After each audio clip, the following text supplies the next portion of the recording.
Locomotive, les locaux motivent les locaux. C'est vous qui avez la parole.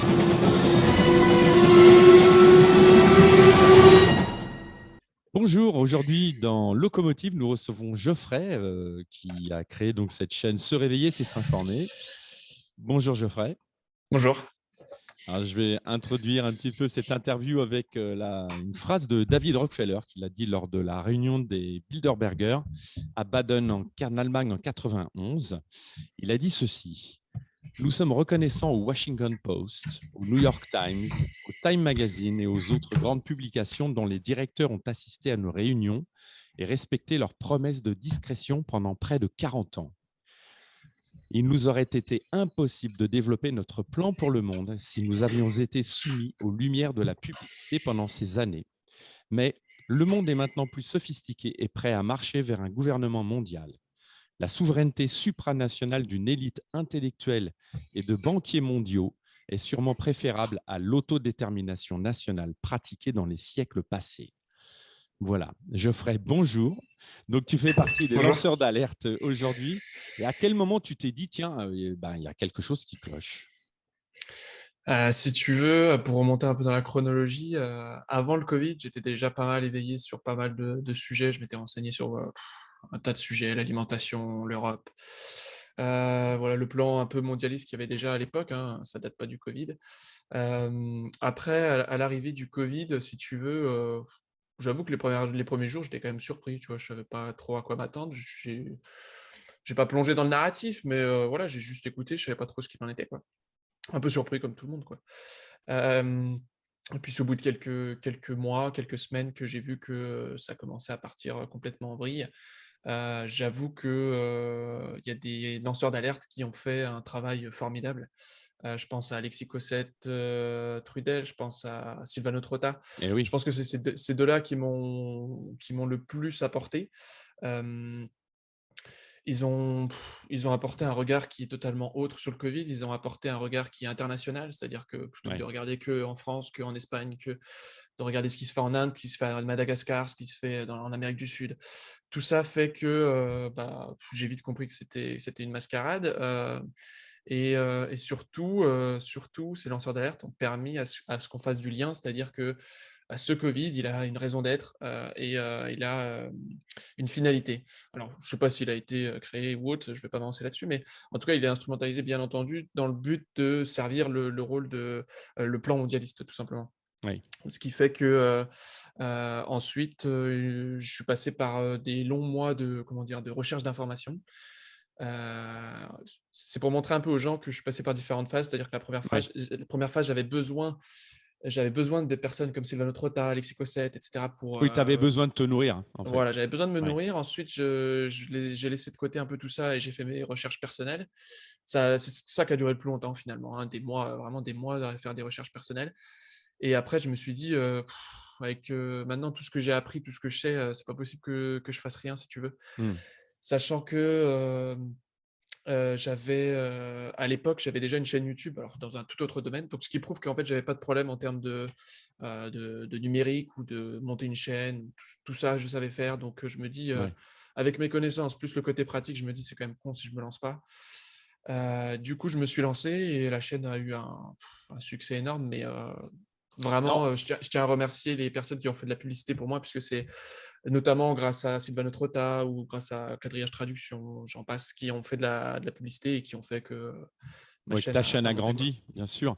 Mais justement, le déclencheur, le déclencheur ultime pour, tu t'es dit, allez, tiens, je passe à l'action parce que là, c'est trop.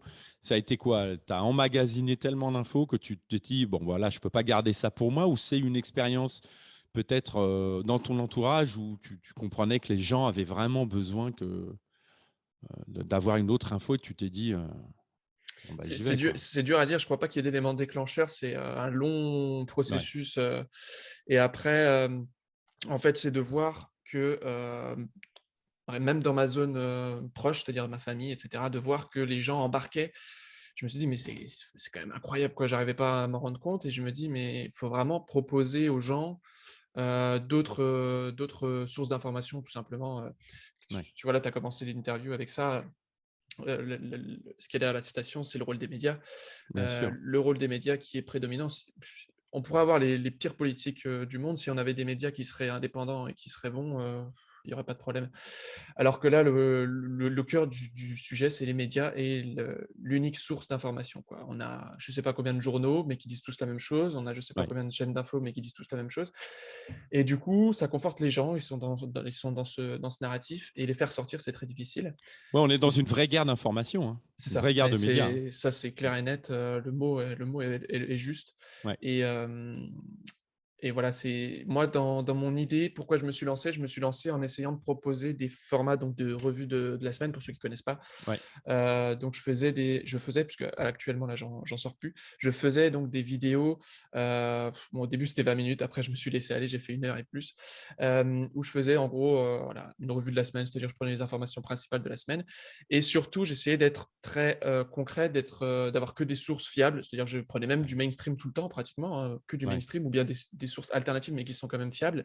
Je prenais pas des sites perdus, parce que mon but à moi, c'était de rester sur YouTube pour toucher des personnes qui se posent des questions. Ouais. Bon, on pourrait catégoriser la population en plusieurs catégories. Il y en a qui tu as l'impression que tu n'arriveras pas à les réveiller, je ne sais pas si c'est vrai ou faux, on verra. Tu en as qui tu vois, ils se doutent, Ouais, tu en as il y qui a quelques doutent, ouais. trucs il y a quelques trucs qu'ils ont pas compris et du coup, il leur faut qu'une étincelle Mmh mh. pour qu'ils passent de notre côté et tu en as qui ont juste besoin d'être rassurés. Donc moi, je m'intéressais à ces deux franges-là, ceux qui avaient besoin de toujours garder quelqu'un qui Ouais. les informe comme moi j'en avais eu besoin avant Mmh. et aussi des personnes qui il leur manque quelque chose et je voulais être enfin, avec d'autres, hein, je prétends pas être le mais avec d'autres personnes, d'essayer de déclencher cette vague de questionnement et les amener à ah bah, juste déjà aussi à voir que ce qu'on fait, c'est pas du complotisme. Ce qu'on fait, c'est on prend des infos mainstream, on regarde ce qui se fait à l'étranger, on cite, des grands médecins, des personnes qui ont fait du boulot quoi, pas des personnes qui passent juste, à la télé quoi. Donc Ouais. c'était aussi voilà, essayer de casser cette image de complotisme, essayer de casser cette image de fake news, de prendre des articles mainstream, voilà, c'était vraiment ce but-là quoi.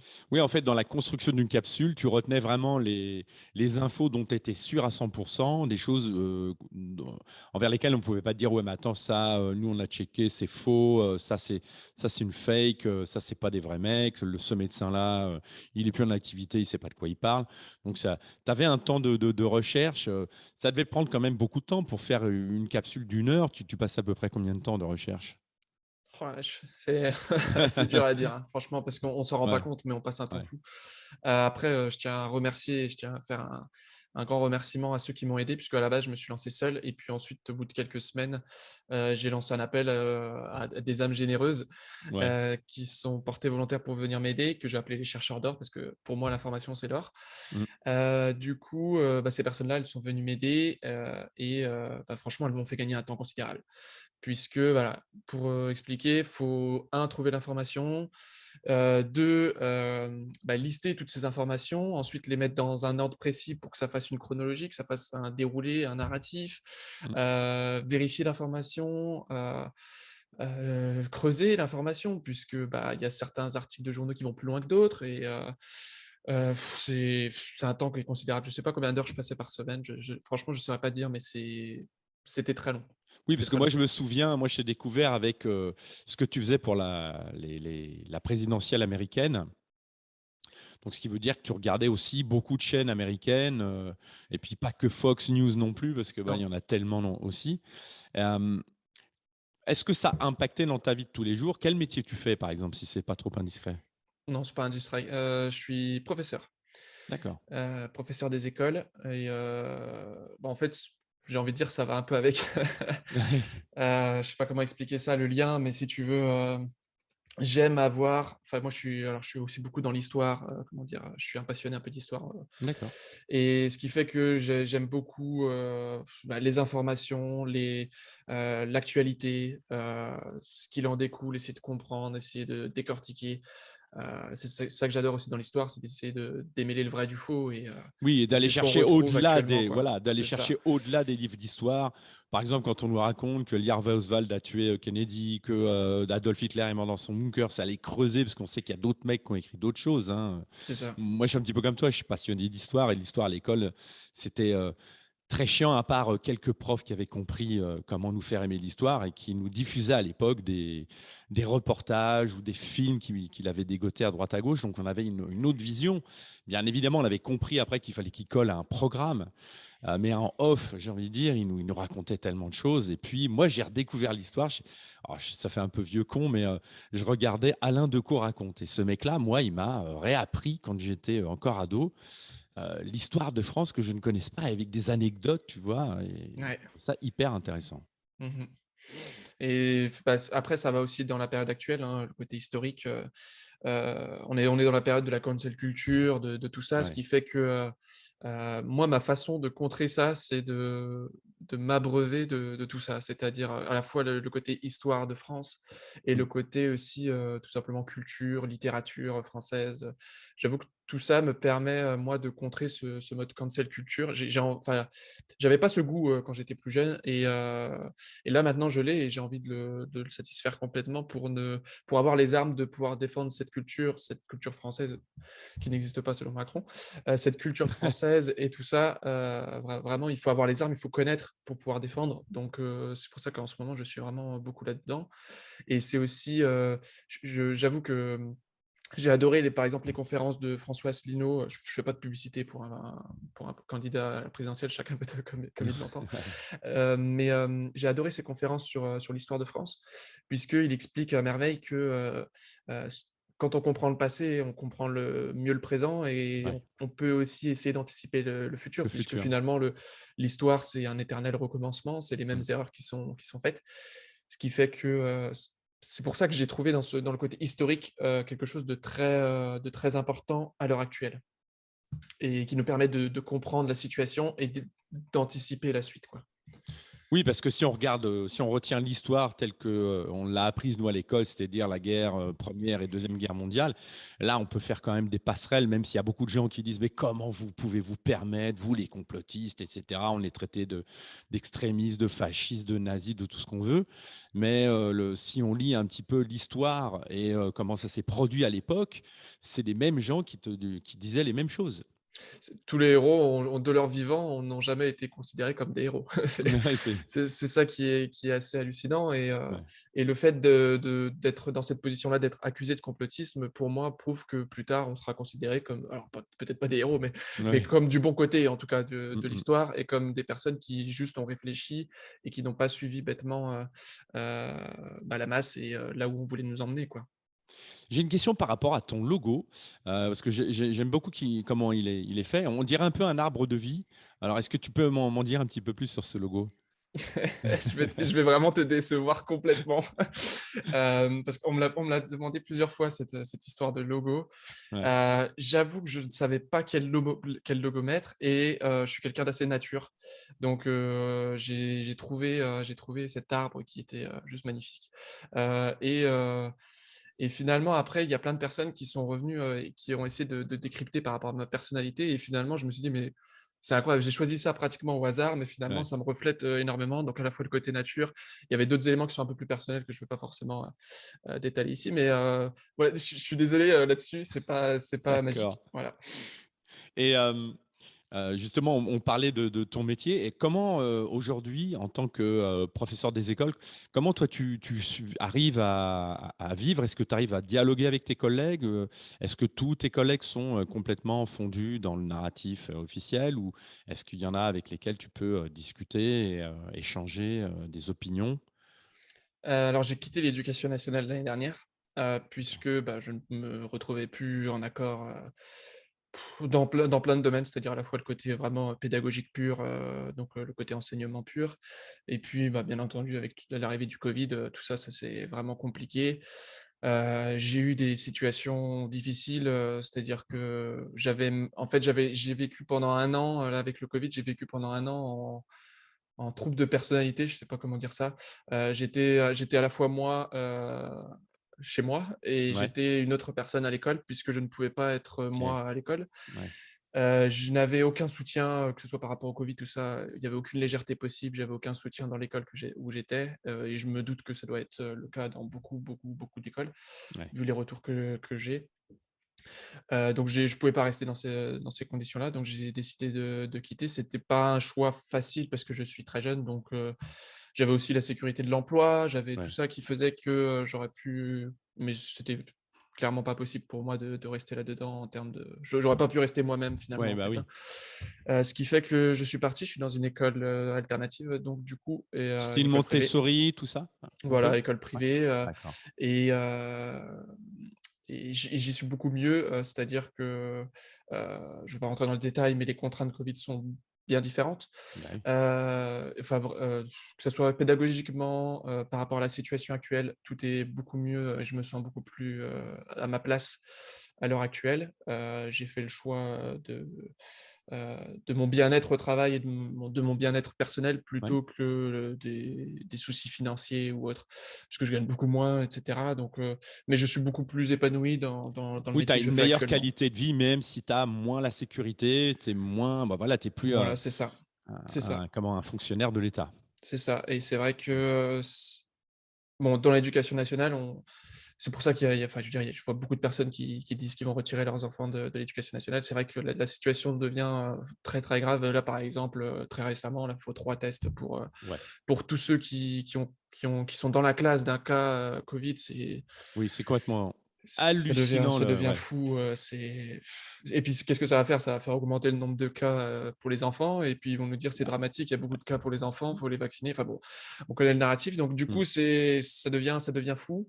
C'est des enfants qui doivent faire, sport avec, le port du masque. La On en piscine, a on en on arrive m'a à expliqué là, ouais. j'ai interviewé des femmes du collectif, la semaine dernière, les blouses blanches. Elles m'expliquaient que leurs enfants, allaient à l'école, à la piscine, mettaient le masque à la piscine. Non mais énorme. Ouais, non, mais on en arrive à des situations qui sont vraiment abominables et surtout, c'est pas un hasard selon moi qu'on s'attaque autant à la jeunesse parce que, pour des enfants qui ont 6-7 ans Mmh. actuellement, Mmh. bah, finalement, ce qu'ils retiendront de leur enfance, c'est ça. C'est ce qui Ouais. se passe actuellement, c'est le masque à l'école, c'est, les tests, c'est toute cette ambiance et il y a pas mieux comme régime totalitaire que de s'attaquer à la jeunesse puisque c'est la Bien sûr. génération qu'on aura demain. Mmh. Si elle a déjà habitué j'ai entendu sur les plateaux télé là très récemment sur, les grandes gueules, ils s'appellent ça les grandes gueules, il y en a un qui dit: «Mais c'est bon, on est habitué au masque». Mais moi ça me paraît fou d'entendre ça parce que si on est habitué au masque, on l'enlèvera jamais. Et enfin je veux dire, voilà, que Mmh. ce soit dans l'éducation nationale, là, actuellement, c'est sûr que c'est très, très, très difficile, que ce soit pour les enfants, les parents, pour les enseignants qui sont pas en accord avec tout ça.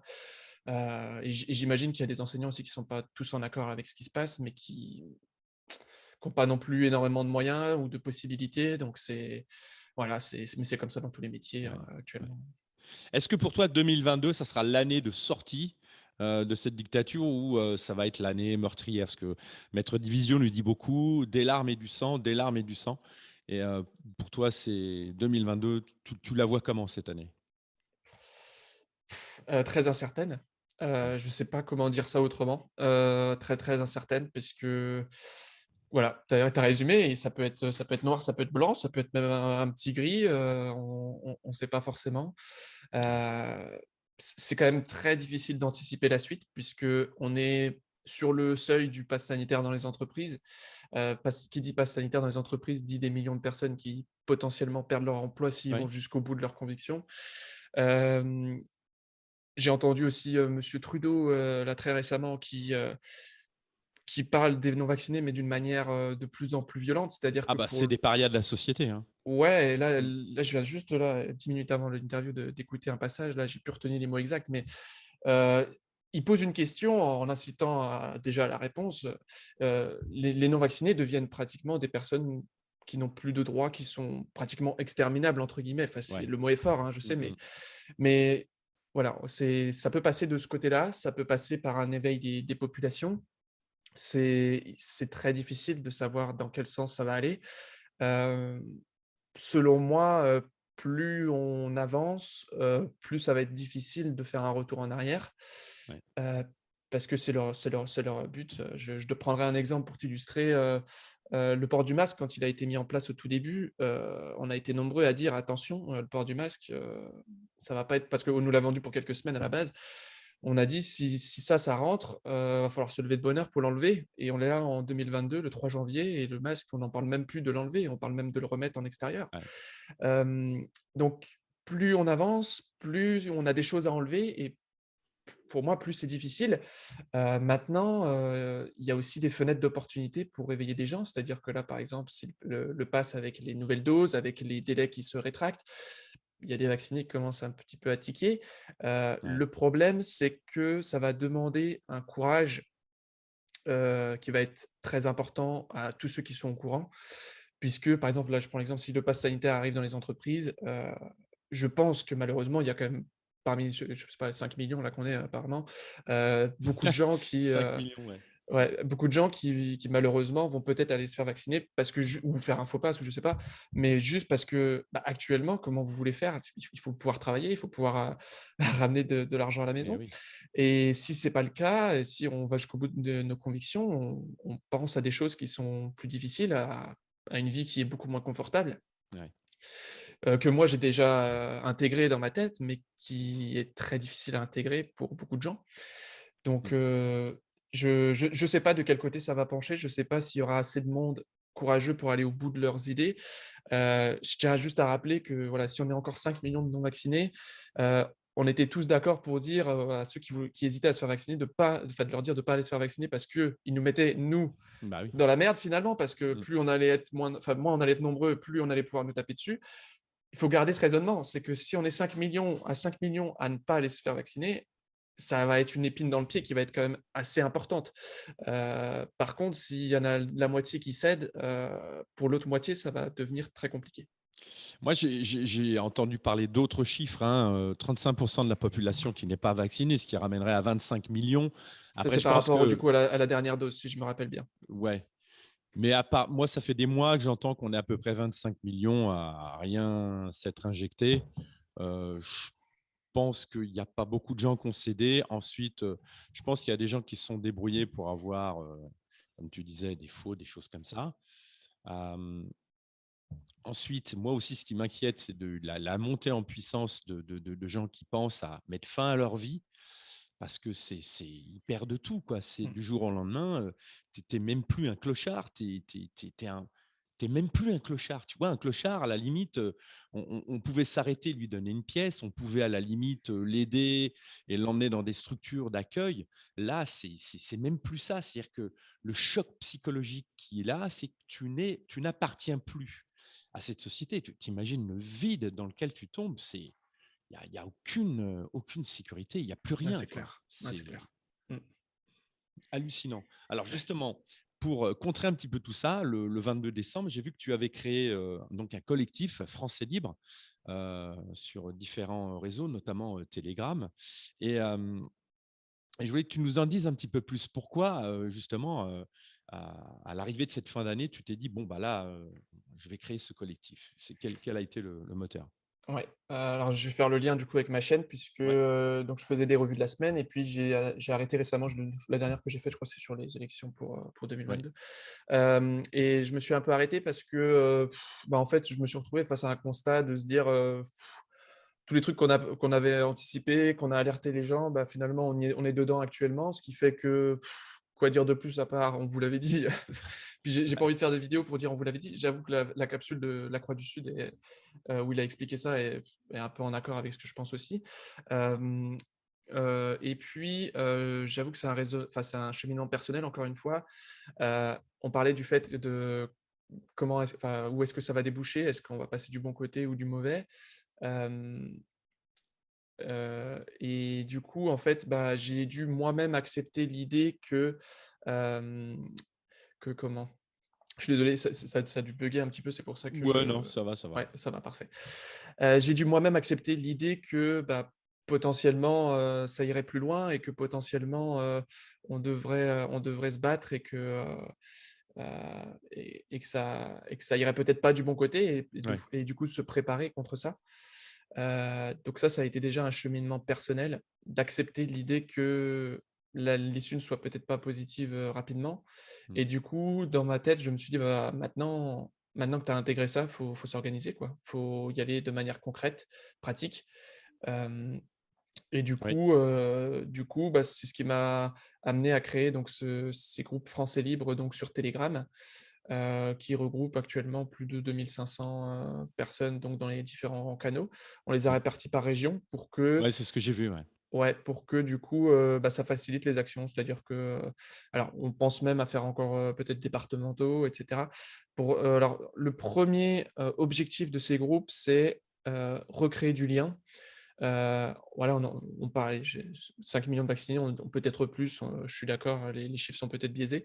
Mmh. Mais à l'échelle, à son échelle humaine, des fois, c'est très compliqué de déjà trouver un non vacciné dans tout son entourage. On se sent très seul, dans les familles où on n'est pas d'accord, ça devient très compliqué. Ce qui permet du coup de créer du contact, de créer des échanges avec des personnes. On se rend compte, bah, tiens, moi je suis voisin, là, quand je vois tous ces messages-là, moi c'est magique quoi. Les gens retrouvent des personnes qui sont juste à Bah côté de oui. chez elles, Mmh. qui connaissaient pas et qui faisaient pas de bruit et qui étaient comme eux. Et donc créer du contact, permettre aux gens de se rencontrer. Donc, comme je leur explique, c'est nous, on est là pour proposer une plateforme, un lieu d'échange, mais après c'est à eux de faire. C'est-à-dire que c'est pas nous qui allons dire: «Vous allez organiser une réunion entre vous à Melun».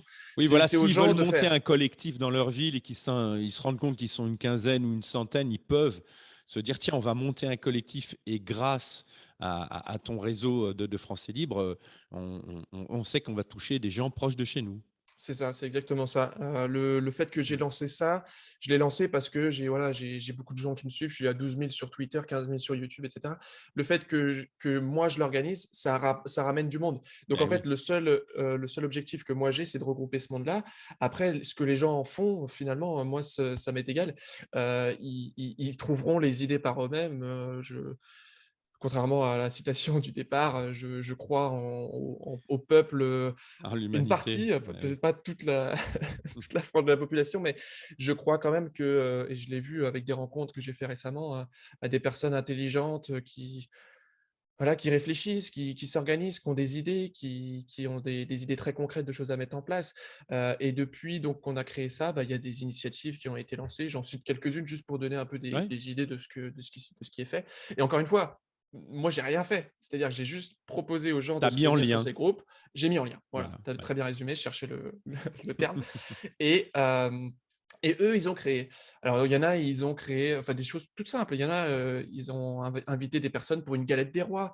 Il y en a, ils ont invité, des gens, à faire des sorties, des routards, des sorties en Auvergne. Juste recréer du lien, juste, vivre, revivre, entre nous, se rencontrer en réel et puis ensuite des choses plus, concrètes, des actions ou des choses plus, qui tendent vers l'autonomie ou ce genre de choses. Donc, par Mmh. exemple, il y a quelqu'un qui a créé un PDF survie qui fait 100 gigas. Waouh! Franchement, il est énorme son truc, hein, que ce soit sur la Mmh mh. permaculture, sur tous les sujets, bah, ça, il l'a partagé. Voilà, c'est des choses qui sont énormes. Il y en a d'autres qui proposent d'acheter des terrains à plusieurs, donc avec des hectares et créer comme une petite Eh communauté, oui. et du coup, ça permet de rentabiliser, de pas payer trop Bah, ce cher. qu'avait fait, Pierre Rabhi, avec, ses colibris. Tu sais, il y avait des collectifs qui achetaient, dans ces colibris, qui achetaient des terrains à plusieurs et puis il faisait des modes de culture, raisonnés, plus que raisonnés, je veux dire, en parfaite, autonomie, avec des habitats, qui respectaient, des normes très sévères d'écologie et cetera. C'est ça. C'est vraiment ça et c'est vraiment dans l'idée que nous, on n'a pas de baguette magique, hein, on Ouais. est on est comme tout le monde, on n'a pas de solution miracle pour vous dire comment on va s'en sortir. La seule chose que moi je sais, c'est que, dans l'histoire, on s'en est sorti. Il y a eu des révolutions, il y a eu des révoltes parce que les gens se sont fédérés, parce que les gens se sont rencontrés dans des bars, parce que les gens Ouais. ont échangé et le simple fait d'échanger fait qu'on trouve des solutions. Hem Une personne ne trouvera pas forcément toutes les solutions. Par contre, un groupe de 15 personnes va trouver des idées qui vont être énormes et puis ils vont tester, ils vont tâtonner, ils vont tester des choses qui vont pas Bien fonctionner sûr. et ils vont tester des choses qui vont fonctionner. Oui, puis ensemble, on va beaucoup plus loin. C'est-à-dire, comme tu dis, on associe toutes nos idées et puis on les essaye du coup. C'est ça qu'il faut faire, c'est essayer. Et puis après, on se dit, bah tiens, bah non, ça marche pas. Mais on sait pourquoi ça ne fonctionne pas. Donc, on va faire maintenant de cette façon-là. C'est ça, c'est exactement ça. Du coup, ça a été vraiment le cœur de ce groupe-là, enfin de ce projet-là. Ouais. Après on est très modeste, c'est-à-dire que, bah, on n'a pas de moyens, on gère ça à 4 modérateurs pour une dizaine de groupes. On fait vraiment, bah, comme on peut, donc il y a des critiques qui passent, on les entend, on n'est pas une structure, on n'a pas de moyens financiers. Maintenant, l'objectif que j'ai à titre personnel, c'est que les gens puissent trouver un endroit pour se rencontrer, échanger, prendre contact, pour ensuite créer des choses entre eux.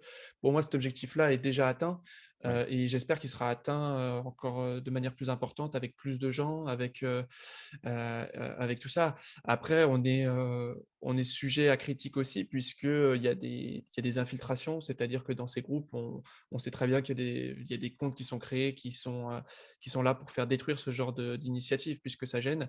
Mmh. Surtout qu'on est sur une plateforme comme Telegram qui, pour le moment, je croise les Mmh. doigts, ne censure pas, puisqu'avant on avait créé un petit quelque chose comme ça sur Discord, mais on avait été censuré. Sur Telegram, par contre, ça pose problème puisque Telegram ne censure pas, ce qui fait que ces groupes-là, pour le moment, sont destinés à perdurer dans le temps. Ce qui fait que c'est vraiment intéressant. Mais heureusement, et c'est aussi des signes positifs de voir que les choses avancent aussi, c'est qu'on a aujourd'hui des plateformes alternatives qui nous Ouais. permettent de créer ça. Si des plateformes comme Telegram, Gather, tout ça n'étaient pas intervenues, on serait encore avec Facebook, Twitter, à Ah essayer bon, d'organiser des choses. ouais, on n'aurait rien en fait en dehors de se contacter directement, comme à l'époque avec un bon vieux téléphone. C'est compliqué, hein. C'est pour ça qu'il y a eu aussi, des collectifs qui ont dit: «Voilà, s'il y a un blackout de tout ça, on se donne rendez-vous». Il y a des points de rendez-vous, devant l'église ou devant les mairies, à 21 heures, je ne sais plus quel jour, si ça devait être le cas. Donc on est quand même vachement mieux préparé que, j'ai envie de dire, nos aïeux de 1940 où à l'époque, il y avait, allez, peut-être 2 journaux, 3 journaux et puis voilà, c'était l'info pour aller gratter, de l'information, c'était C'est ça. compliqué, hein. Et le côté, numérique, Mmh. est à la fois un avantage, comme tu viens de le décrire très très, justement, le fait de pouvoir se fédérer plus facilement, et aussi un désavantage puisque, Eh oui. avec la censure et puis aussi avec le contrôle, d'internet, tout ça ne facilite pas Bah, c'est à et double tranchant. Ouais. voilà, et c'est aussi dans ce sens-là que je voulais, alerter, c'est que, encore une fois, avec un regard historique, on traverse une crise qui est finalement un peu similaire à certaines crises, c'est-à-dire qu'on se bat contre des tyrans finalement qui veulent, encore une fois assouvir l'humanité. Est-ce que c'est pas, le cycle, le cycle, de l'humanité? C'est juste qu'on est avec des contextes différents. Là où je mets un point de vigilance important et où je dis que notre rôle à tous, qui sont éveillés, notre responsabilité est énorme puisque avec le contrôle, numérique qui peut y avoir derrière, on le sait, on parle d'identité numérique, de crédit social et cetera. Hem, il y a ce côté-là que je retrouve dans Alexis Cossette qui l'explique très, très bien, c'est qu'il y a un enjeu aujourd'hui civilisationnel, c'est que avant on était esclave, mais on pouvait s'enfuir des champs. Avec le Mmh. avec le numérique comme on l'a actuellement et qui tend à se développer dans ce sens-là, heu, potentiellement l'esclave ne pourra pas sortir du système. C'est pour Ouais. ça que je dis que le combat actuel, il est d'une importance, on l'imagine pas en fait. On est comme les situations passées en histoire, mais avec le côté numérique qui peut asservir, l'humanité, complètement quoi. C'est ça qu'il faut vraiment comprendre aussi. Oui, c'est-à-dire que le combat, il est beaucoup plus, j'ai envie de dire, c'est quelque chose qui va beaucoup plus loin, que juste, faire ce qu'on fait.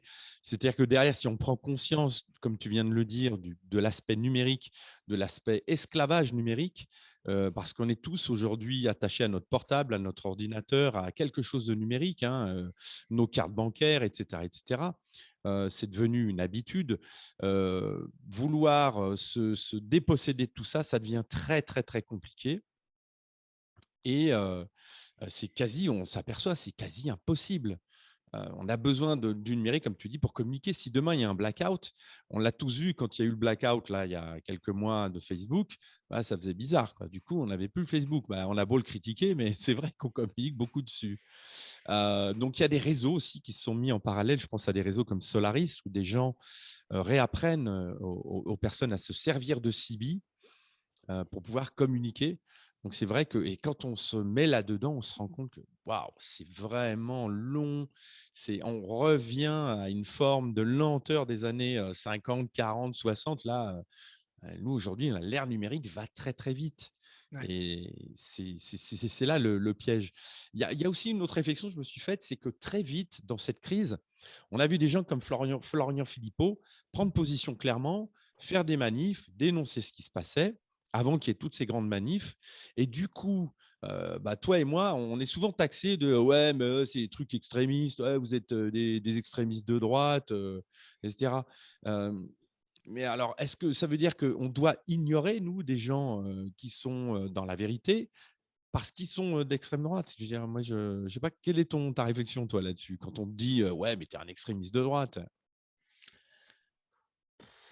J'avoue que ça m'atteint pas du tout parce que, encore une fois, avec un regard historique, on a traité des gens de sorciers, de sorcières, je veux dire, l'exemple de Gaulle aussi, est un exemple très intéressant. À l'époque, il était vu comme si on prend des citations de certains hommes politiques, connus de l'époque, il était le nouveau fasciste, il était le nouveau Hitler. Parce qu'on ne voulait pas qu'il prenne le pouvoir en France, on aurait préféré Pétain. Enfin, Ouais. je veux dire, il faut se remettre à chaque fois dans le contexte historique. On en revient à ce qu'on disait au début, hein, heu, on fait passer des personnes qui sont dans le vrai pour, des fous, et puis on s'aperçoit des années plus tard que finalement, c'était ces personnes-là qui aujourd'hui, heu, nombreux sont les hommes politiques en France qui adoubent, qui sont là, qui vénèrent, De Gaulle et qui, pourtant prônent, l'inverse, et Oui. prônent le contraire actuellement. Ce qui fait qu'on est vraiment dans cette inversion des valeurs, que ça soit, sur les termes qu'on utilise et d'extrême droite ou ce genre de choses. J'avoue que moi personnellement ça m'atteint pas beaucoup, Mmh. s ouais. Heu, j'ai vu aussi que tu avais dit lors d'une de tes nombreuses capsules qu'aujourd'hui, on était vraiment dans le communisme chinois. Est-ce qu'on peut toujours affirmer ça aujourd'hui, qu'on est vraiment, encore une fois, dans le communisme chinois, dans cette dictature, chinoise qui est appliquée en Europe et un petit peu partout dans le monde? Là, on a pris le modèle chinois, quoi. Je veux dire, est-ce qu'on en est encore là aujourd'hui ou est-ce qu'en 2022, on peut dire que ouais, ça a légèrement, changé ou dérivé? Je le pense. Après, je peux me tromper là-dessus, mais c'est vrai que, bah, si on reprend les événements les uns après les autres, selon moi, il y a pas vraiment de doute. Le confinement, pourquoi est-ce qu'on s'est confiné? Bah, parce que la Chine a décidé de se confiner. Si la Chine n'avait pas décidé de se confiner, je parie que personne ne se confinait. Ouais. Enfin comment dire? Le pass sanitaire qui est arrivé pareil, de Chine, le crédit social qui est pour moi sur le point d'arriver en France puisque finalement, j'avais mis des vidéos à l'époque je crois que c'était qui avait fait ça? C'était peut-être, Capital ou je sais plus, qui avait été voir ce qui se passait en Chine par Ah rapport au oui. crédit social. Ils avaient Mmh. fait finalement une Oui, bonne, c'était Capital. ouais, Ouais. et je me disais à l'époque: «Mais waouh, c'est quand même dingue ce qui se passe là-bas» et je me dis: «Mais Mmh. c'est impossible que ça arrive en France» et en fait, aujourd'hui, je me dis: «Mais on y est pratiquement» parce que, si on en est à accepter que des non vaccinés ne peuvent pas aller, se faire soigner à l'hôpital, ou d'aller voir leurs grands-parents dans les EHPAD ou des personnes qui sont hospitalisées ou autres. En fait, on est en train de dissocier les droits de 2 catégories de citoyens. On est en train de dire: «Il y a les bons citoyens qui écoutent le gouvernement et les mauvais citoyens». Si on a déjà accepté ce bon citoyen, mauvais citoyen, on a accepté le prélude au crédit social chinois Ah oui, on est en plein dans la soumission, hein. et c'est pour ça que je veux dire, toute cette haine contre les non vaccinés, ça vient pas de rien, ça pousse vraiment à ce que la population accepte qu'il y ait des bons et des mauvais citoyens et qui fassent passer pour des boucs émissaires. Mais du coup, c'est pas juste la question bouc émissaire, c'est la question crédit social. Mmh. S les gens, dans leur fond intérieur, ont déjà accepté qu'un crédit social puisse être mis en place, en France. Au Canada, par exemple, je sais plus ce qui est passé récemment, là, c'est sur ceux qui enfin, plus de chômage pour les non vaccinés, Ouais, c'est ça. hem, enfin, toutes ces mesures-là, c'est un engrenage, ça va pas s'arrêter, à Pôle emploi, ça va être les prêts immobiliers, ça va être, Ah bah, moi, j'ai vu certains syndics, je ne sais pas si tu l'as vu passer ce truc-là, certains syndics en France, seraient prêts à n'accepter que des gens vaccinés. voilà, Donc, tu vois? si on rentre dans cet engrenage-là, on n'en finit Mmh. pas et la finalité pour moi, c'est le crédit social. Donc oui, selon moi, on est toujours dans ce Mmh. communisme chinois. qui, finalement, il y a eu quelques, alertes là-dessus. Alors là, j'essaie de faire travailler ma mémoire parce que ça date un petit peu. C'était alors soit au tout début du covid, soit juste avant le covid, il y avait eu une grosse affaire où on s'était rendu compte qu'il y avait des espions chinois dans beaucoup d'entreprises. Alors je ne sais pas si Ah, c'était tu avant vois le ce que je veux Covid. dire? Je crois que Oui, c'était juste oui, avant je le vois. covid. C'était juste avant. Beaucoup d'espions qui gravissaient les échelons, qui Oui. rentraient dans les différentes entreprises françaises et cetera, peu Bah, aux françaises, mais même États-Unis, hein, européennes, aux aux États-Unis, Trump, il États-Unis. en avait mis dehors, hein, si je me souviens bien, Voilà. hein, quand il était encore président. Voilà, c'est ça et on Mmh. sait que enfin moi je suis pas un expert de la politique chinoise et de leur façon de faire, mais j'ai retenu une chose moi, c'est, Sun Tzu, comme on parle très, très bien Alexis Cossette, c'est l'art de la guerre, c'est-à-dire de Ouais. gagner sans faire la guerre et on se rend compte que la dissimulation, le fait de rentrer dans des entreprises de manière sournoise, de pousser vers son mode de fonctionnement, de jouer avec les médias, de jouer avec, ces sphères d'influence, sans être visible finalement, sans être finalement, mis, à la télévision, fait que, on se dirige vers un crédit social à petits pas, sans vraiment le savoir, sans vraiment savoir qui est derrière. Donc ce côté un peu pernicieux, ce côté un petit peu, de jeu en coulisses me fait penser que la Chine a un rôle, plutôt important là-dedans. Et moi, je vais te rejoindre là-dessus parce que bon, j'ai eu la chance d'aller en Chine avant tout ça. Moi, j'y suis allé en 2012. Et déjà, on m'a expliqué, parce que tu ne peux pas, à l'époque, et encore aujourd'hui, plus, tu ne peux pas aller en Chine si tu n'es pas invité par quelqu'un. Donc, c'est une amie chinoise qui vit en France, qui a fait en sorte que sa famille nous invite. Et on nous a expliqué déjà à l'époque, c'est l'histoire de crédit social, c'est l'histoire de je peux prendre l'avion pour me déplacer d'un État à un autre parce que je suis un bon citoyen. J'ai oublié d'aller voter, ou j'ai marché en dehors des clous, j'ai pris une amende que je n'ai pas réglée. Là, je suis j'ai un crédit qui est négatif ou qui est proche de zéro. Donc là, je ne peux même plus embarquer dans un avion. Ce n'est pas possible de payer mon billet. Et je ne pourrais surtout pas sortir de Chine. C'est-à-dire que les citoyens qui sortaient de Chine, c'était des citoyens qui étaient très bien notés, parce qu'ils Ouais. devaient quelque part représenter la Chine. Et toi, tu as dit aussi quelque chose de très important. Et moi, ce que j'ai retenu du discours de Macron du 16 mars 2020, c'est le fait qu'il ait dit: «Nous sommes en guerre». Et oui, et je pense que dans la tête des gens, ça les a sidérés. Ils ne l'ont pas cru, parce que les gens autour de moi, en tout cas, et à tous les gens avec qui j'ai pu en parler, ne comprenaient pas qu'on puisse être en guerre alors qu'il n'y avait pas de troupes en face, qu'il n'y avait pas de militaires engagés. Parce qu'on a été élevé comme ça. On a été élevé dans la guerre, c'est des militaires qui s'affrontent, c'est un pays contre un autre. Et là, c'est une guerre effectivement, mais c'est une guerre bactériologique, c'est une guerre, on le voit bien, virale, c'est une guerre d'idéologie. Donc l'ennemi, il est pas là où on pense. Ouais, ouais, bien sûr, et cette notion de guerre est primordiale, heu et et je reviens, enfin, c'est un peu un autre thème, mais c'est un peu en lien, quand même.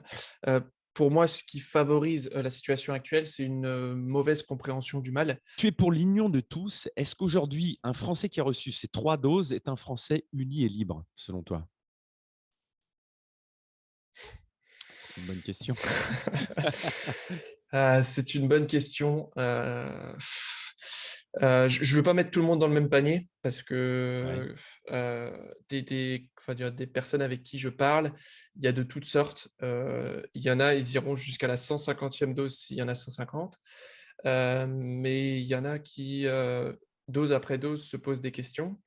Ce qui est difficile pour ces gens-là, c'est que le retour en arrière va être très difficile. Ils doivent, remettre en question, le monde dans lequel ils vivent finalement. ouais. Heu, de se dire qu'ils ont pris 3 doses, pour rien ou voire même pour des effets indésirables, heu, qu'on les a montés contre des personnes, enfin je veux dire le pas à la franchir est énorme. Eh oui. Je Mmh. ne sais pas combien auront le courage de le faire. En tout cas, s'il y en a qui auront le courage, franchement chapeau à eux, parce que c'est limite plus simple dans notre situation de continuer dans notre Oui, conviction parce que que pour eux, finalement, ça leur demande un effort tellement, surhumain. Je veux dire, surhumain. c'est un changement de paradigme pour eux, radical. Bien sûr et le saut à franchir est énorme, parce que voilà, si on parle de passe sanitaire dans les entreprises, Ouais. combien, même enfin, combien de Français seront aussi assez courageux pour aller au bout de leurs convictions malgré ça, quoi? Donc c'est sûr que c'est pas gagné. Je sais pas si ces personnes-là Actuellement, elles ne le sont pas, elles ne sont pas libres. Maintenant, ça ne veut pas dire qu'elles ne pourront pas l'être. Il y en a, j'espère, qui Ouais. reviendront du bon côté, mais c'est pas évident. J'ai à la fois de la compassion pour des gens qui juste n'ont pas compris, et par contre, un peu plus de rancœur contre ceux qui, Ouais. comment dire, semblent avoir compris, mais qui veulent juste jouer le jeu. Hem voilà, c'est encore une fois, ça, c'est de la psychologie, c'est parmi toute cette population toute cette masse, il y a Ouais. vraiment de tout et c'est vraiment pas évident de se positionner là-dessus. J'espère qu'il y en a qui auront le courage de revenir en arrière, quoi. Parce que justement, je vais enchaîner avec ma prochaine question qui est un petit peu la continuité de celle que je viens de te poser. C'est que penses-tu de ceux justement qui se réveillent après la troisième dose? C'est-à-dire qu'ils ont pris une première dose, ils se sont dit, bon, allez, je n'ai pas le choix, je fais une dose. Puis après, il y a Et la jamais deuxième 203. dose. Voilà, bon, allez, je fais la deuxième dose parce que bon, hein. Et puis finalement, la deuxième dose, c'était pour retrouver les libertés, tu vois, tout le narratif. Et puis ils se disent, bon, bah, la troisième dose, c'est pour retrouver quoi? Tu vois? Ouais, bah, oui, c'est sûr qu'il y en a qui décrochent, c'est clair qu'il y en a qui décrochent parce que le narratif ne colle plus. Si on regarde les chiffres actuellement, je remercie LCI pour la première fois, c'est la première fois que je remercie LCI, qui ont fait, très récemment, je ne sais pas si tu l'as vu, ils ont fait le graphique avec Omicron, le graphique cas décès mondial. Oui, ouais, ouais, C'est je l'ai vu magique, celui-là. il y a juste rien à dire. Il Bah, y a une explosion de cas, on est à 1 million par jour, je crois, c'est ahurissant. ouais. Mais en décès, c'est ridicule. Donc Bah, c'est le les docteur Malone sur Fox qui a expliqué qu'aux États-Unis, tout confondu, il y avait 10 décès. c'est Voilà. ça. Et il y a quand même beaucoup de choses qui sortent quand même, hein, je veux dire, il y a de la censure et autres, mais il y a quand même beaucoup de choses qui sortent. Ouais. Le narratif, selon moi, s'est effondré, de miette en miette. Alors il en reste encore debout, mais on en est réduit à ce qu'on ne parle plus que de cas et non plus de décès. Mmh. Il y a quand même beaucoup de choses qui se sont déconstruites et j'espère que ça suffira pour convaincre les derniers. Mais c'est vrai que c'est vraiment pas évident parce qu'on est tous d'accord pour dire qu'on vit une farce Ouais. finalement, hein, à l'échelle mondiale. C'est, mais c'est comme on dit, hein, plus c'est gros, plus ça passe. Mais Mmh. on est exactement là-dedans. C'est-à-dire qu'on vit à quelque chose qui est à l'échelle planétaire, c'est une farce mondiale que les gens se disent: «C'est pas possible que ça soit pas vrai». Mais c'est tellement gros Mmh. que ça retient encore les gens là. Ils arrivent pas encore à passer outre ça. Là, puis c'est passé tellement crème le fait qu'on dise aux médecins non, vous ne soignez pas, vous renvoyez vos patients chez vous avec du Doliprane. Tout le monde ça l'a accepté. Il n'y a pas un moment où les gens se sont dit mais attends merde, mon médecin me renvoie chez moi avec de Doliprane, je suis malade, j'ai mal aux poumons, j'ai du mal à respirer, il faut que je reste chez moi. Alors qu'il Et y puis a combien des quelques ouais. mois avant le mois de mars, on soignait ces mecs-là, c'est-à-dire qu'on leur donnait des antibiotiques, on leur donnait des traitements et ça personne n'a percuté là-dessus quoi. Ouais et puis combien d'autres, sujets comme ça, hein? Mmh. Par exemple, je rebalance toujours le sujet de l'hydroxychloroquine parce Ah que bah ça. moi j'arrive toujours pas à comprendre qu'on en soit toujours au même stade. C'est-à-dire qu'on a été à 2 doigts de mettre l'hydroxychloroquine, ensuite il y a eu l'étude The Lancet, du coup, bah, on a interdit l'hydroxychloroquine. L'étude The Lancet, les auteurs se retirent, donc on se rend compte que c'était une farce Et et rien. et depuis, on est en 3 janvier 2022, il s'est rien passé depuis. Mmh. On est resté sur quelque chose qui est, voilà, qui est passé à la trappe alors que c'était complètement dingue. On est passé à côté du Rivotril dans les EHPAD plutôt que, je sais pas moi, tester des médicaments plutôt que de les faire partir plus vite. Mmh. On est passé à côté de choses, qui sont choquantes. Alors il y en a qui n'ont pas vu, il y en a qui n'ont pas eu l'information, Ouais, moi je me souviens mais des 400 000 morts ou des 500 000 morts annoncés en Grande-Bretagne. mmh Ils sont où? bah, si on compte, tous les ans et qu'on remet pas à zéro tous les ans, dans quelques années, on y sera, mais Mais ouais, mais même les chiffres officiels de comptage de l'épidémie, tu as vu qui est sorti au mois de c'était oui, septembre-octobre, oui, c'était 2 2 des lits de hospitalisations. réa. Alors, bah, justement, ça va enchaîner avec ma prochaine question. J'ai vu passer moi, l'excellent docteur Édouard Broussalian, Édouard, si tu regardes, coucou, qui disait justement sans test PCR, pas de pandémie. Qu'est-ce que tu en penses, toi? Bah, on touche, un point, crucial. Le test PCR, on s'en rend compte actuellement puisque si on n'avait pas les cas, ben, il y aurait plus d'épidémie. Donc ça a été très longtemps, alors pas pour la première vague puisque bon, la première vague, il y a bien eu pas mal de morts, enfin pas mal de morts. Si on met encore à l'échelle, c'est peu, mais je veux dire, les tests PCR ont eu un impact, énorme, et le simple fait que, l'inventeur soit décédé, un peu avant le covid, a servi l'état profond, je vais pas mettre de lien, mais même si Ouais, ouais. je pense qu'il y en a un, mais Mmh. que l'inventeur du test PCR qui disait lui-même: «Attention, de la manière dont vous utilisez le test PCR», il serait là aujourd'hui, il se retournerait, Bah, dans il sa a tombe parce dit que et en plus, il a dit: «Attention, si vous cherchez à détecter une maladie avec cet PCR, vous allez trouver de tout et de rien, mais ça à aucun moment vous pourrez affirmer à un patient qu'il est malade». c'est ça et je veux dire, je suis prêt à parier que si on avait eu ce personnage-là qui était vivant pendant le covid, Voilà. je pense que le narratif aurait été beaucoup plus compliqué que ça à tenir puisque si l'inventeur lui-même remet en cause, l'utilisation de son produit, enfin là, en l'occurrence de son test, c'est que quand même, il y a quelque chose qui ne va pas, quoi. Et c'est vrai que là-dessus, bah, cette personne-là, elle manque, quoi. S'il avait été là, il aurait une position neutre. Il aurait pas dit: «Ce mon test PCR, c'est de la merde». Mais, il aurait une position neutre. Il aurait dit, «On peut l'utiliser, mais comme ci, comme ça et surtout pas, faire tester tous les élèves d'une classe, quand il y a un cas».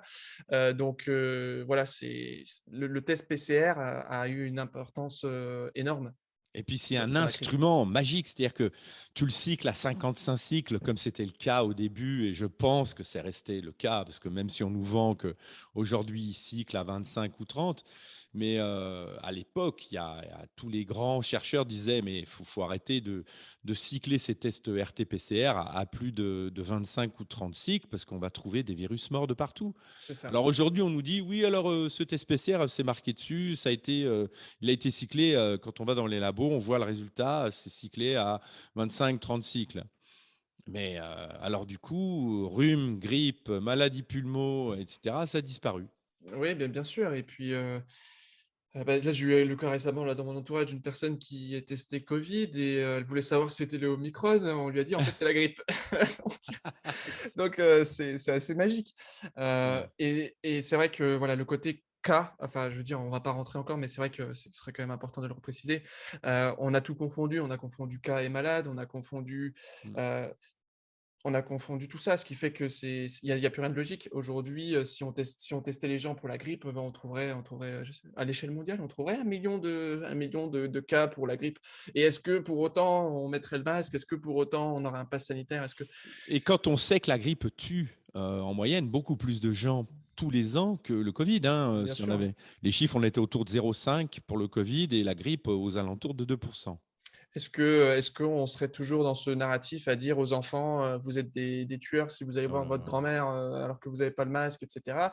Alors que, voilà, moi je l'ai souvent utilisé comme argument même au sein de ma famille. C'est que, si j'ai envie de voir ma grand-mère, je vois ma grand-mère, la les années Ouais. passées, c'est parce qu'il y avait la grippe que j'allais pas la voir. Donc finalement, voilà, le côté cas, le côté test PCR a eu un impact énorme. Pourquoi? Parce qu'on n'est pas sur une pandémie extraordinaire. On est sur un petit virus qui Oui, tue, oui, sur une épidémie, voilà. Pour voilà, moi, on est c'est sur il une y a épidémie. Une c'est pandémie, c'est ça, pas ça, hein. c'est ça. Le narratif de dire que c'est une pandémie, c'est comme le narratif de dire qu'on a des vaccins, c'est faux. Il y a pas de pandémie, c'est une épidémie. Il y a pas de vaccin, c'est des injections expérimentales. Voilà et tous les mots utilisés, sont déformés et Ah oui, puis quand on ne déforme pas les mots, on en utilise d'autres. Par exemple, on parle plus de distanciation physique, on parle de distanciation sociale. C'est très fort comme mot distanciation sociale. ouais. C'est, vous avez plus le droit de voir vos familles, de voir vos amis. C'est même plus de la distanciation physique alors que Mmh. scientifiquement parlant, je vois pas quelle est la différence entre distanciation sociale et distanciation physique. Distanciation physique, oui, distanciation sociale, non. Mmh. Si on respecte des distances et autres, bien sûr qu'on a le droit de voir sa famille et ses amis. Enfin voilà, c'est vrai que toute la sémantique, avait de l'importance Ouais. et c'est vrai que, encore une fois, hein, les tests PCR, les cas contacts, tout ça a fait que tout le vocabulaire qui a été employé a été à dessein, mais parce que, on parle très peu des décès et Bah, des voilà. hospitalisations. Parce qu'on fait, focuser les gens tous les soirs au journal de 20 heures. Il y a tant de cas. «Oh là là, tu as vu, il y a des cas. Oh là là, bah, vite, on remet des masques. Alors on met les masques dans la voiture». Non mais sérieusement, un masque, est-ce que les gens se rendent compte qu'un virus Et si on prend les mailles d'un masque, vous avez vu la taille du virus, ça passe entre. Alors les gens vous disent oui, mais dans les gouttes d'eau. Et alors, les gouttes d'eau, ça fait quoi? C'est Mmh. la goutte d'eau qui passe pas, mais le virus, lui, vous croyez quoi? Mais bien sûr qu'il passe. Mais on veut une société qui est à la finale, une société, aseptisée. On veut une société Muselé. avec plus de malades, avec plus de maladies, où Ouais. le concept de là, je l'ai entendu récemment, hein, le concept de système immunitaire va bientôt être un terme complotiste. Ah oui. Il n'existera bientôt plus de système immunitaire, ce sera grâce à la science que vous pourrez survivre. Ce qui Hmm. détruit, enfin, en fait, ce qui n'explique pas notre présence à l'heure actuelle en tant qu'humain Bien en sûr. 2022, Ouais. puisqu'on aurait dû périr sans passe sanitaire, sans crédit, enfin, pardon, sans couvre-feu, sans confinement, sans tout ça, qui nous a sauvés, comme on le Oui, sait. puis Non, c'est notre immunité aussi, euh, dont on a hérité, toute bien sûr. l'immunité dont on a hérité, qui est excellemment expliquée dans l'homéopathie. Si on prend les travaux d'Hahnemann, etc., tout est expliqué. Je veux dire, il y a une hérédité immunitaire qui fait qu'aujourd'hui, si on a telle typologie de maladie, on va, en tout cas les homéopathes bons dans leur métier, vont les remonter dans l'hérédité pour voir, OK, bah, ça, c'est des dérivés de telle ou telle maladie du 17e, 18e qu'on continue à trimballer nous. Donc, l'héritage immunitaire, il est là, quoi. Et c'est ce qui fait qu'on survit parce qu'on est rempli de bactéries et de virus et que sinon, on serait mort depuis belle lurette. Mmh. Mais moi, ça m'amène aussi à la réflexion de me dire, OK, alors aujourd'hui, on n'a plus d'immunité. L'immunité, elle n'est due qu'aux injections. Donc, si on devient un produit d'un laboratoire, du coup, c'est clairement expliqué, on n'est plus des êtres humains à part entière. On est des produits de laboratoire. Donc, on appartient au labo. C'est vers ça qu'on va. Oui, bien sûr, et puis le simple fait qu'on ne puisse pas se retourner contre les fabricants, Ah bah, heu, contre et personne, hein. voilà, c'est vrai que j'ai essayé d'informer des personnes de mon entourage juste, avec des choses très factuelles, même sans rentrer dans la question du covid ou du Ouais. vaccin, enfin, ou de l'injection, pour ce covid. Juste de dire: combien est-ce qu'il y a eu de scandales, pharmaceutiques, de médicaments où on a dit aux gens: «Allez-y, prenez-les, Mm. c'est bon, ça va fonctionner», et puis des 20 ans après, des personnes handicapées ou autres, qui se battent, David contre Goliath, en justice. Là, ils ont même pas la possibilité de s'y rendre en justice. C'est des choses qui devraient mettre, la puce à l'oreille, et puis depuis quand le gouvernement t'offre un cadeau, comme ça, parce que tu as fait quelque chose?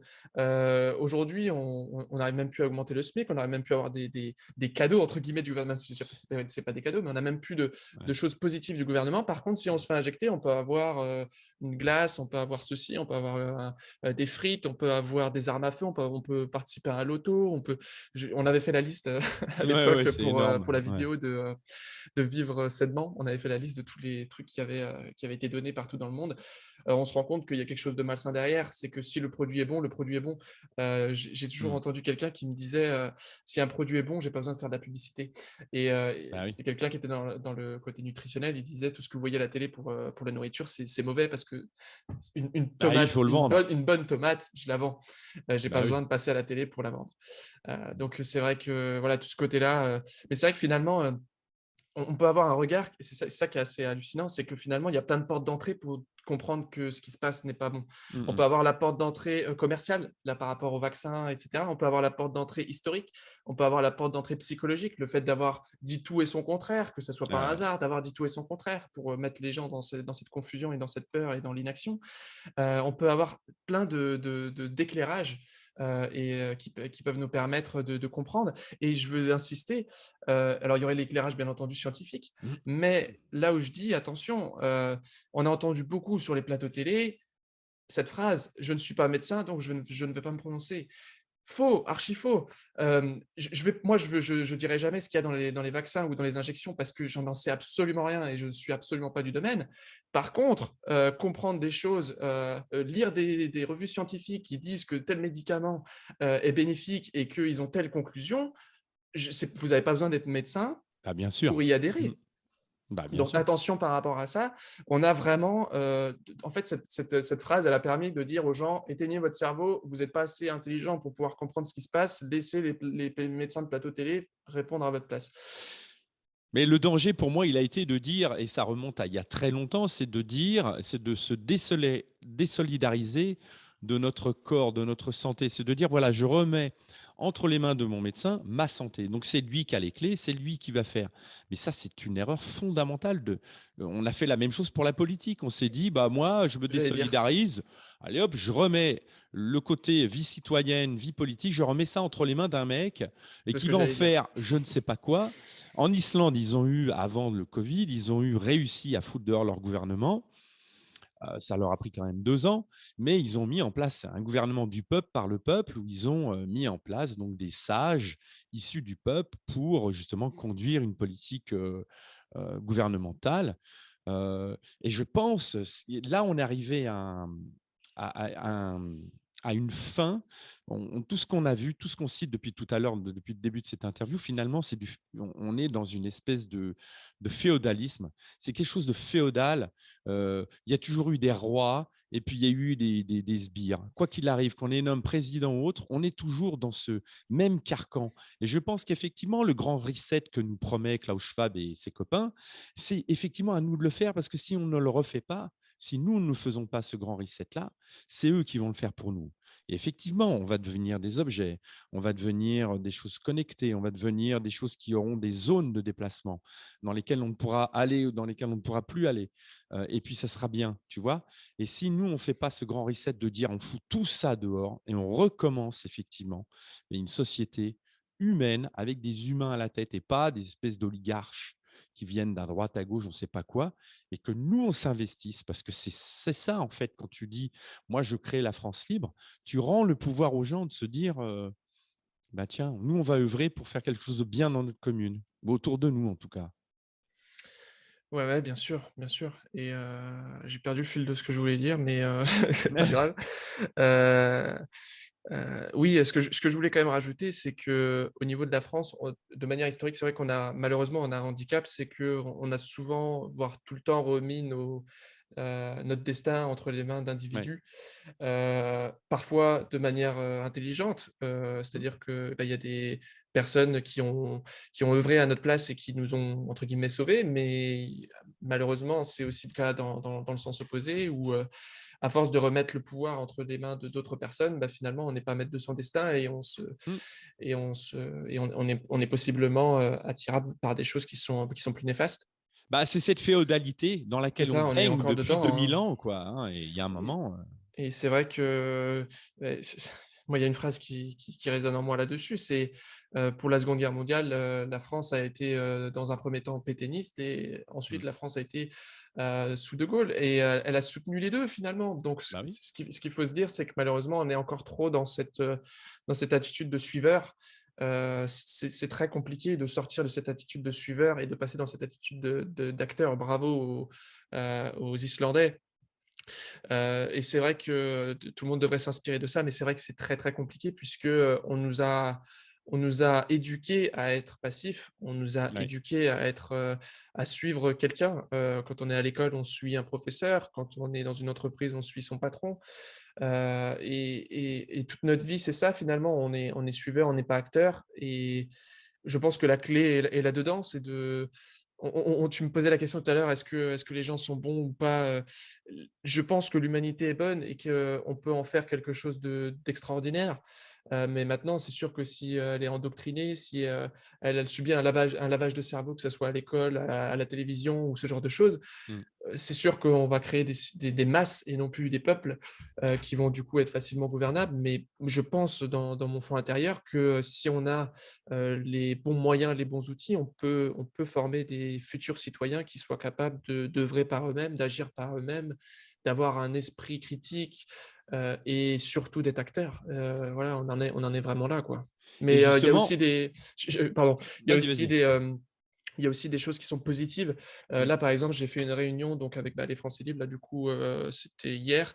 On a fait une réunion pour faire un peu le point, qu'est-ce qui allait, qu'est-ce qui allait pas, tout le monde pouvait prendre la parole et heu et finalement, il y avait des retours qui étaient, qui faisaient chaud au cœur. C'est-à-dire que pour certains, ça avançait pas assez vite parce que Ouais. il y a des gens qui sont tellement déjà dans l'action, qui ont déjà anticipé la suite, qui sont tellement dans l'action, qui on va pas assez vite pour eux parce qu'eux, ils sont déjà dedans et ça fait plaisir parce que on se dit que, bah, Voilà, ça redonne aussi foi en l'humanité, c'est qu'il y a des gens qui ont déjà franchi ce cap de se dire: «Je suis plus passif, je suis acteur» et Mmh. ça, le passif acteur, il est là dans toutes les strates de la société, que ça soit, surtout le côté informationnel. C'est pour ça aussi que j'ai quitté ce rôle de revue de la semaine parce que j'en avais finalement un peu marre d'être, ce porte-voix alors que je ne voulais plus l'être. C'est-à-dire que, à la fin de mes revues, je disais toujours aux gens, «L'idée, c'est que vous ayez plus besoin de moi. L'idée, c'est que moi, je sers plus à rien. C'est que c'est vous qui êtes, maître, qui allez chercher vos informations et Oui, c'est comme ça que ça va c'était un fonctionner». passage de relais un petit peu. C'est ça, moi, je l'ai vu de mon point de vue personnel. J'avais des gens, je ne pouvais pas les convaincre.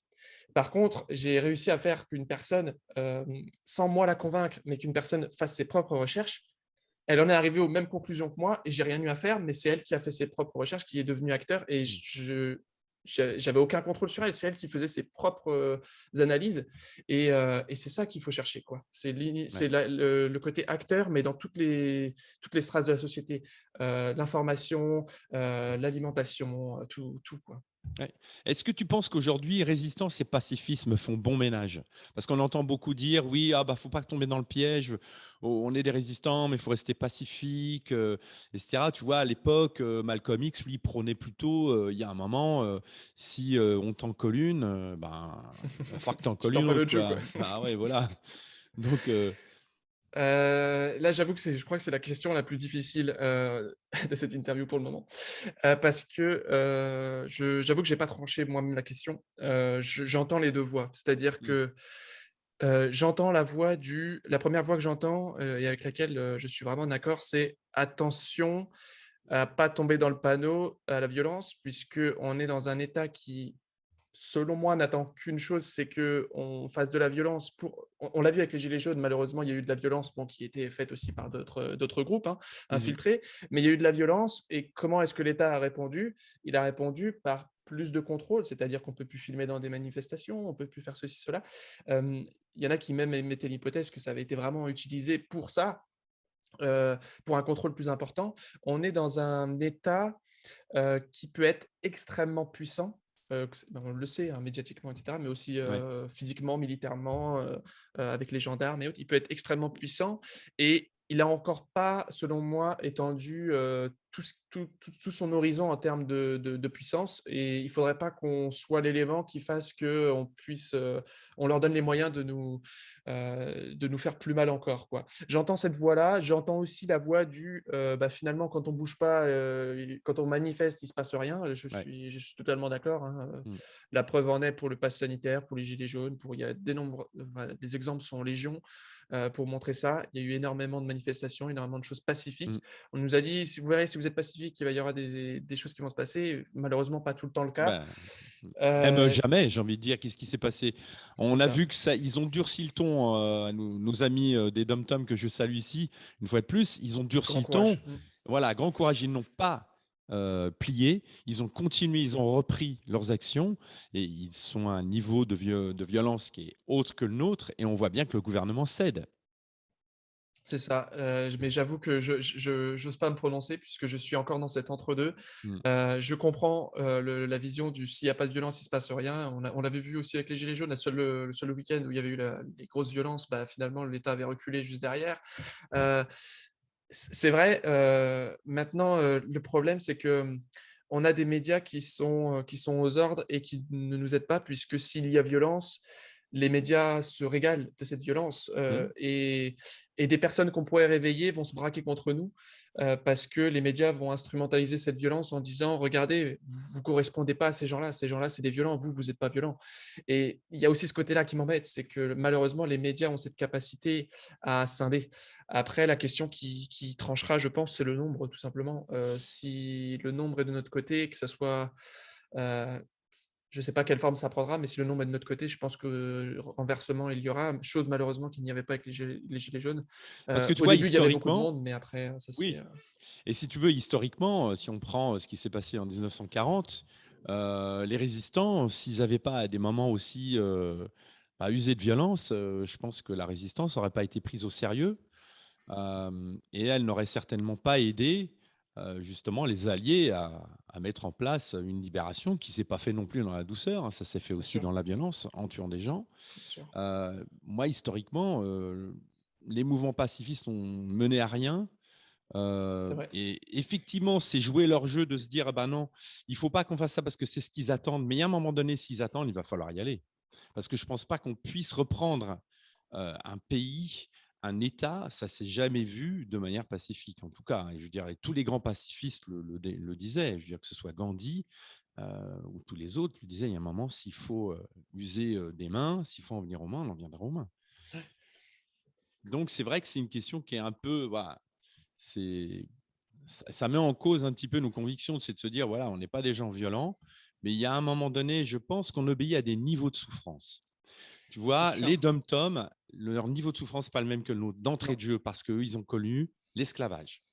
L'esclavagisme, ils ont ça dans leur veine.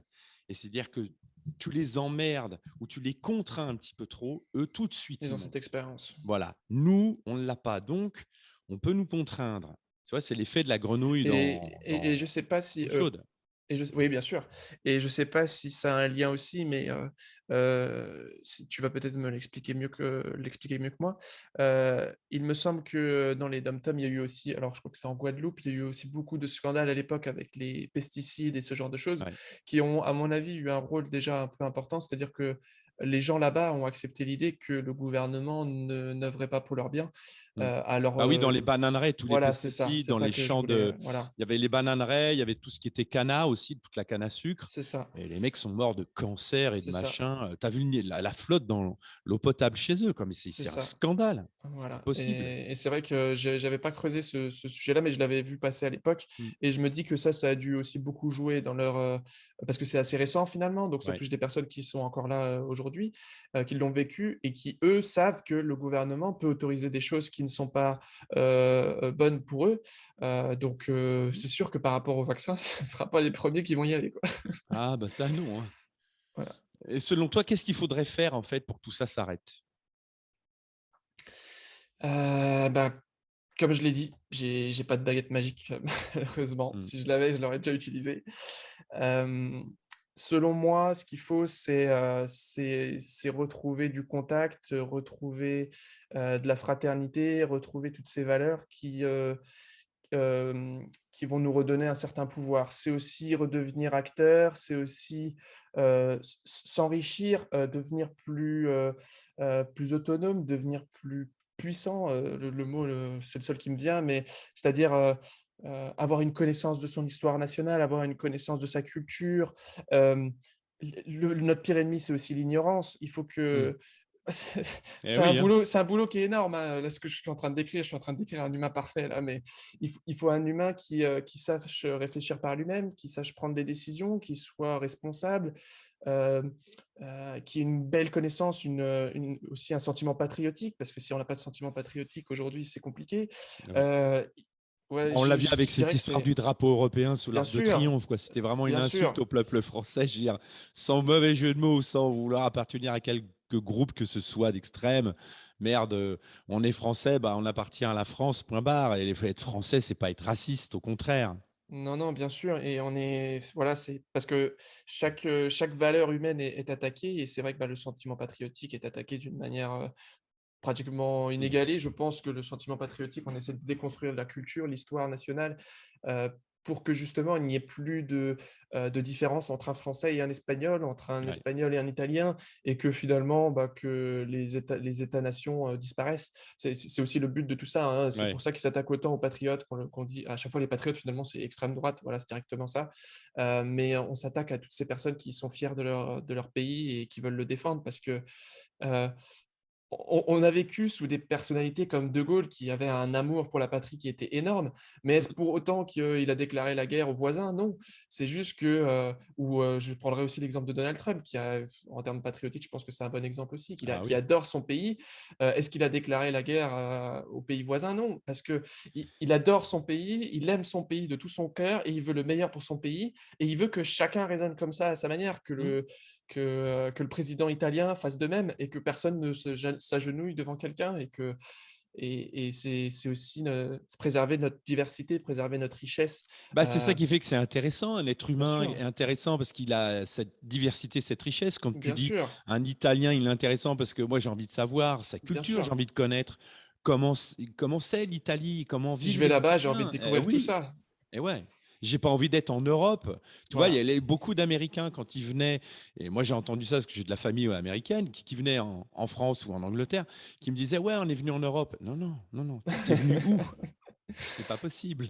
Mais bien sûr, l'Europe ne veut rien dire. Attends, je veux dire, tu as des pays, enfin la France, la Roumanie, l'Estonie, ça n'a rien à voir, Bah ouais. culturellement, c'est pas pour dénigrer, hein, mais enfin, je veux dire, on est tous différents, on a tous nos propres manières de Mmh. vivre et c'est une richesse qui est énorme et ça, on doit le garder, quoi. Si on a Mmh. là, actuellement, on s'attaque à la fois, à l'individu, hein, je pense qu'on est d'accord là-dessus, on s'attaque à l'individu, à Ouais. la famille, on s'attaque aussi à ce sentiment d'appartenance à une histoire, à un pays, à une nation. Si on enlève tout ça, on est faible. On est faible, on est manipulable. Ouais. Heu Et heu, finalement, on appartient quelles sont nos racines? Quelles sont tu vois, on appartient à quoi? À l'Europe, on n'est plus français, donc on n'a plus toute cette culture. C'est tout ça qu'on met à mal. mais bien sûr, oui et moi ce que j'adore, c'est les héros historiques, Mmh. de France, quoi, enfin, qui ont forgé l'histoire de France, Bah, tous les grands hommes, Vercingétorix, bah Jeanne oui. d'Arc, De Gaulle, tout cela, Oui, Jean Jaurès, voilà, Jean Moulin, mais de se dire que oui, tu es oui. français et que, entre guillemets, «tu descends de ces gens-là», Mmh. te donne, un courage, te donne une force que tu n'as pas si tu n'as pas de racines, si tu n'as pas d'histoire. Tu, heu, on a des comment dire? Des ancêtres qui ont collaboré, mais on a aussi des ancêtres qui ont résisté Bien et sûr. le fait de savoir qu'on a aussi des ancêtres qui ont résisté nous pousse, nous, à Mmh. perpétuer ça, à Bien sûr. marcher dans leurs pas et à ne pas les décevoir et à aller, et à suivre ce qu'ils ont montré tout simplement. Oui, ou même si on avait des ancêtres qui ont collaboré, se dire: «Bah, voilà, ils ont collaboré parce qu'ils étaient ignorants et moi je suis pas ignorant et j'ai pas envie de collaborer parce que, voilà, oui, un être humain peut faire une erreur une fois et on va essayer d'éviter de reproduire ce schéma, constamment» et c'est ça, moi, qui m'agace, c'est que depuis plus de 2000 ans, on est dans un système féodal où on reproduit sans arrêt, tout le temps, tout le temps, tout le temps. Donc il est temps qu'on se sorte de ce système-là et je pense que cette crise, elle nous fait prendre conscience de ça. Bien sûr. Pour conclure, tes vœux aux Français pour 2022, Geoffrey? Mes vœux aux Français pour 2022. Heu, Bah, en fait, c'est difficile de donner des vœux à l'ensemble de la population puisque, je pense que, ma prise de parole a montré que finalement c'est très difficile de alors on forme tous une nation, mais là finalement les vœux devraient s'adresser à chaque catégorie, finalement de citoyens qui n'en est pas au même stade puisqu'on est tous à des stades différents. Mmh. Donc ça me paraît difficile de donner des vœux à tout le monde, mais, bah, à ceux qui sont déjà dans l'action, bah, de continuer là-dedans, Ouais, même si peut-être ils sentent qu'ils sont pas nombreux, même s'ils sentent qu'ils sont un peu seuls, mais de continuer, de pas lâcher le coup parce que c'est eux les premiers qui vont montrer la voie aux autres. Les études en psychologie montrent que quand, quelqu'un, je sais plus, je crois que c'était, une étude là que j'ai vu passer, enfin une étude, psychologique qui montrait que quand quelqu'un est en train de violer une femme ou autre ou en train de tabasser, s'il y en a juste un seul qui bouge, ça donne du courage et de la force à tous les autres derrière. bien sûr. Donc ceux qui sont en train d'agir, bah, qu'ils continuent d'agir, qu'ils continuent de se mobiliser, qui voilà, qui lâchent pas le coup, qui continuent d'arrache-pied. Pour ceux qui se posent des questions, bah, d'essayer de creuser, de creuser mais par eux-mêmes, de pas creuser, avec BFM TV. Oui, C c'est-à-dire ceux qui se posent des questions, bah, maintenant il est peut-être temps de trouver les réponses et arrêter de Voilà, c'est creuser ça. dans «je me questionne». C'est ça, c'est finalement, voilà, chacun en est à son stade, hein, c'est ça qui est difficile.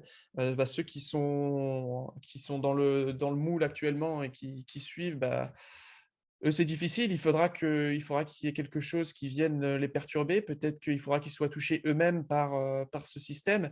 C'est ce que j'expliquais aussi, c'est que, heu, ces gens-là seront peut-être les plus durs à réveiller, mais peut-être qu'il faudra que le système leur fasse mal pour qu'ils bougent. Peut-être Ouais, qu'il faudra que, je sais pas, tu vois, il y a plein de problèmes avec le QR code. Peut-être que pendant un mois, qu'il y en a un qui se fasse, que son QR code ne fonctionne plus, puis qu'il se rende compte de ce que c'est quand on n'a pas son QR code. ouais. Peut-être qu'il faut que ces gens-là soient touchés de manière plus, concrète pour Mmh. qu'ils bougent. Peut-être que, quand ils vont se rendre compte que leurs fils, leurs petits-fils, leurs petits-enfants, n'ont plus de travail, que, ils sont obligés de vendre leur maison, qu'ils sont obligés de peut-être que ces choses-là, réveilleront des personnes, je dis pas tout le monde, mais réveilleront des personnes et j'espère qu'ils se réveilleront sans ça. Ouais, et encore une Sans qu'on fois, en ouais, arrive là. là, tu me parlais de niveau de souffrance. Si je peux résumer tout ça, c'est voilà, si moi je me réveille, c'est parce que j'ai atteint un niveau de souffrance où là, j'en peux plus. Tu vois, mon QR code ne fonctionne plus depuis 2 semaines. Je peux plus aller bosser, je peux plus rien faire, alors que j'ai joué le jeu. Et là, je vrille complet. Questionne. Tu Ouais, vois, mais là, j'en ouais, suis plus à me questionner. bien sûr. Là, je monte en Et souffrance et là, j'ai vraiment envie de. ouais et c'est vraiment pour ça que, j'insiste sur le côté de pas mettre tout le monde dans le même sac et d'essayer de Mm. catégoriser, j'aime pas, hein, c'est comme mettre des étiquettes, mais bon, c'est un peu le but. Enfin, c'est un peu le but, c'est on n'a pas trop le choix.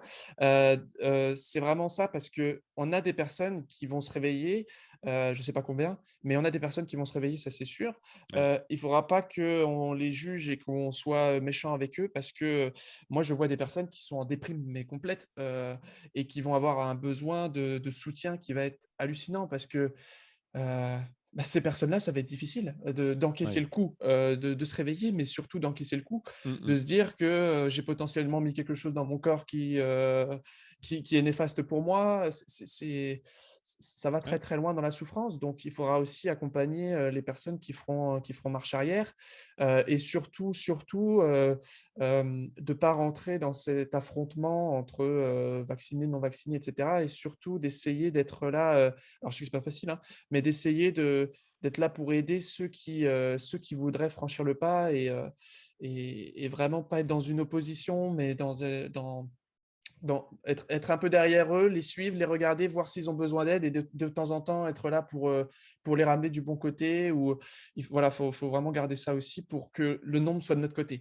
C'est, on Mm. on on réagit peut-être pas assez à ça, mais c'est, Heu, par rapport au vaccin, par rapport à tout ça, on a beaucoup joué sur le nombre. Au tout début, il y avait près de personne de vaccinés. C'était très difficile pour eux de taper sur les non vaccinés. Mais quand on en est réduit à avoir 1 ou 2 de la population qui n'est pas vaccinée, ceux-là, on peut en faire ce qu'on en veut. Il y a aussi ce question de poids et Ouais. il ne faut pas qu'on laisse partir un poids de la population qu'on ne rattrapera pas. Il faut essayer de rattraper le plus possible de gens avec nous pour qu'on Bien soit le sûr. nombre. Mmh. Mmh mh. Oui, et encore une fois, là, on est toujours dans une guerre de nombres, hein, puisque les nombres, on leur fait dire ce qu'on veut. Donc c'est non plus ne pas céder aux nombres qu'on nous annonce. C'est-à-dire là, on nous dit, il y a 15 jours, on était 6 millions, maintenant on est 5. Je pense que dans un mois, on va être 4, et puis 3, et puis 2. Puis on nous annoncera qu'on est plus que 500 000. Tu vois, la guerre, elle est là. Et je pense que les gens qui vont avoir des doutes, oui, c'est très bien qu'ils aillent justement poser des questions, se réinformer, qu'ils s'entourent, et puis qu'ils continuent de faire grossir justement des collectifs comme ceux que tu as mis en place. Oui, Et je pense également aussi au collectif de Maître Divisio. Je ne suis pas un danger, l'association qu'il a créée justement pour les non-vaccinés. Et ça, c'est des belles choses dans lesquelles on peut se retrouver. Et puis, voilà, questionner sans arrêt. Pour moi, ça, c'est l'issue, c'est tout remettre en question. Il y a, il y a, il y a C'était Descartes qui disait comme je questionne tout, je suis sûr de rien. c'est ça. Hein, Mais il n'a c'est pas vrai dit qu'on ça on comprend exactement, de mieux mais en mieux ces citations-là, de oui. l'époque, hein. Et Heu, puis la science, je veux dire, normalement, la science, c'est ça, c'est questionner. c'est le Tu questionner. viens avec une résolution, et moi, mon réflexe, ça va être de dire, OK, mais pour moi, ta résolution là, de ce problème-là, elle ne fonctionne pas. Donc, je la remets en question, je reprends toute l'étude et j'en refais une. Et voilà. Et du coup, on cherche. Bien sûr. Très bien. Bah, en tout cas, Geoffrey, je te remercie beaucoup d'avoir participé à ce locomotive avec moi. Bah, je Et te remercie, grandement pour cette invitation, c'est très, très généreux de ta part, très important. En plus, je pense que le débat aura nourri, je pense ouais, qu'on a fait un éventail de sujets et assez de large. débats Ouais. qui est assez large.